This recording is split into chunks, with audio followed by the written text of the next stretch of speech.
नमस्कार दोस्तों, आपका उत्तरांचल क्लासेस में एक बार बहुत बहुत स्वागत है।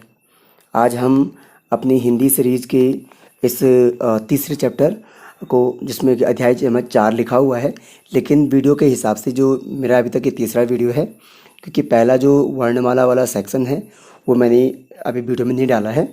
तो इसमें जो हम डिस्कस करेंगे, इसमें जो स्पेलिंग है, वर्तनी है, वर्तनी पे डिस्कस करेंगे।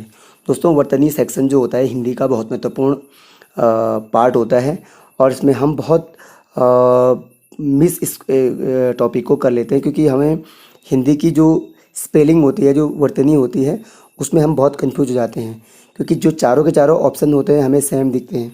तो यहाँ पे हमें बहुत सेंसिटिव होकर इन क्वेश्चंस को अटेम्प्ट करना है। सबसे पहले हम देखते हैं इसमें जो सीधा हम क्वेश्चन पे आते हैं। शुद्ध वर्तनी का चयन कीजिए।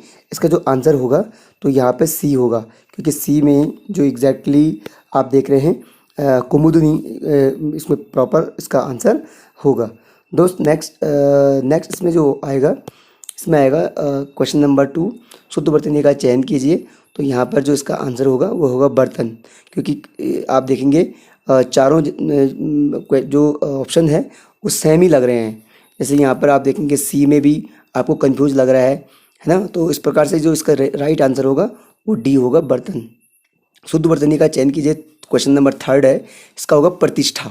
प्रतिष्ठा यानी कि जो पौ वाली सौ होगी वो बीच में आएगी और ठा आएगा। बाकी तो सेम देखो आप, इसमें भी बहुत कन्फ्यूजन है, यानी सारे क्वेश्चन इसमें बड़े कन्फ्यूजन वाले हैं, लेकिन जो सही आंसर होगा वो आपको टिक करना है।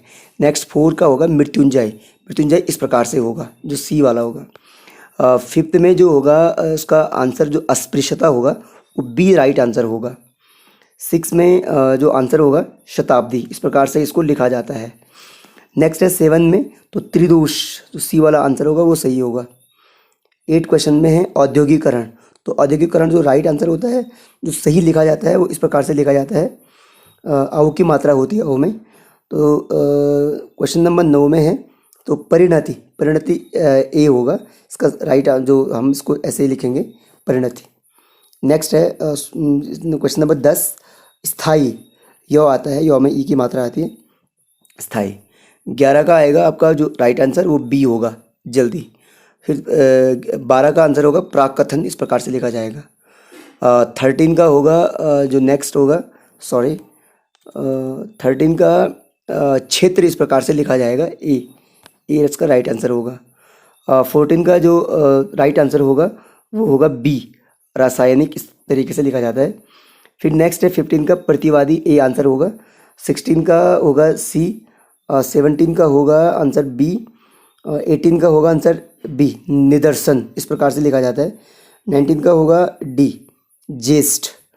दोस्तों हमें चारों के चारों ऑप्शन ऐसे लग रहे हैं जैसे बिल्कुल यही, मतलब चारों के चारों बिल्कुल सेम लग रहे हैं। हालांकि एक तो हम एलिमिनेट कर लेते हैं, लेकिन 3 में हमें बड़ा कन्फ्यूजन होता है कि ये आंसर होगा। तो आपको इसमें प्रैक्टिस करनी है, और जो मैं ये पीडीएफ लेके आया हूँ, ये सारे प्रीवियस क्वेश्चंस की पीडीएफ है, आप देख सकते हैं कब कब पूछे गए हैं। और हमारे उत्तराखंड में भी जो पब्लिक सर्विस कमीशन या यूके ट्रिपल है, बहुत सारे इनमें से बहुत सारे क्वेश्चंस रिपीट हो रखे हैं। तो ये वीडियो आपके लिए बहुत महत्वपूर्ण है, बहुत ही जेन्युइन कंटेंट है, और आपको इसकी वैल्यू को समझना है, और आपको प्रॉपर अटैम्प्ट करना है एग्ज़ाम के टाइम में। तो आपके लिए बिल्कुल एक रामबाण के रूप में सिद्ध होगा ये वीडियो। नेक्स्ट है 20 है। 20 का आंसर जो होगा अंतर्धान, बी आंसर होगा, इस प्रकार से लिखा जाता है। फिर 21 का आंसर जो होगा अधर्म, सी होगा। फिर 22 का होगा जो वो होगा आंसर बी, अनुक्रम। 23 का होगा बी, ऋषि, इस प्रकार से लिखा जाता है। 24 का होगा दीर्घायु, ए आंसर होगा। 25 का होगा श्रृंगार। श्रृंगार में भी आप देखेंगे अलग अलग प्रकार की 100 है, तो जो राइट आंसर होगा, जो श्रृंगार राइट होता है वो बी आंसर होगा। 26 का अध्येता। अध्येता का आंसर ए होगा। 27 का होगा कवयित्री। बहुत ज़्यादा रिपीटेड क्वेश्चन होता है ये, कवयित्री, और हर बार हम कंफ्यूज हो जाते हैं और रॉन्ग आंसर हम टिक करते हैं। कवयित्री जो सी लिखा होगा इस प्रकार से लिखा जाता है, कवयित्री लिखा जाता है। 28 का जो आंसर होगा वो होगा बी, नक्षत्र। 29 का होगा ए, शारीरिक। 30 का होगा ए, अधिशासी। अभी आपको पता है अधिशासी अभियंता, अभी अधिशासी अधिकारी के पदार्थ हैं, तो जो अधिशासी लिखा जाता है वो इस प्रकार से लिखा जाता है। 31 का है ज्योत्सना, इस प्रकार से लिखा जाता है। नेक्स्ट 32 का है सन्यासी, तो सन्यासी का आंसर ए होगा, यानी 100 के ऊपर बिंदी होती है। फिर है व्यावहारिक, तो व्यावहारिक जो राइट आंसर तो व्यावहारिक होता है, बी व्यावहारिक। आधा ब होती है, फिर या होता है। फिर 34 का है अतिशयोक्ति, डी आंसर होगा, इस प्रकार से लिखा जाता है। 35 का जो राइट आंसर है वो है स्वाति, आधा जो रॉ वाली 100 होती है वो आधी होती है, तो सी आंसर होगा। फिर 36 का है बी अन्योन्याश्री, बी आंसर होगा इसका, इस प्रकार से लिखा जाता है। फिर नेक्स्ट इसमें जो लास्ट है 37, इसका होगा वैशिष्ट्य। जो वैशिष्ट्य है इसमें रहस्य, रोमांच और वैचित्र्य का समन्वय देवकी नंदन खत्री के उपन्यासों का विशिष्ट है। तो यानी कि जो इसका राइट जो समानार्थी होगा वो होगा वैशिष्ट्य। नेक्स्ट, सेनापति एक सशस्त्र सैनिकों के साथ युद्ध क्षेत्र में पहुंचा, तो सहस्त्र सी होगा आंसर। सहस्त्र जो लिखा जाता है वो रॉ के साथ रॉ लिखा मिला होता है, इस प्रकार से। 39 का होगा रचयिता, ब्रह्मांड का रचयिता, यहाँ पे गलत लिखा हुआ है तो रचयिता होता है, यहाँ पे बड़ी ई हो गई तो यहाँ पे छोटी ई हो गई। नेक्स्ट होगा 40, यहाँ पे होगा उपर्युक्त लिखा हुआ है, लेकिन राइट आंसर जो होगा वो सी होगा, उपर्युक्त होता है। 41 का होगा अपराहन, अपराहन ये वाला क्वेश्चन भी मोस्ट रिपीटेड क्वेश्चन है, बहुत ज़्यादा पूछा जाता है। तो अपराहन कैसे लिखा जाता है, तो मैक्सिमम आप देखेंगे बी में भी कंफ्यूज हो रहा है, लेकिन बी और सी में हमें जो राइट आंसर है वो डी होगा इसका।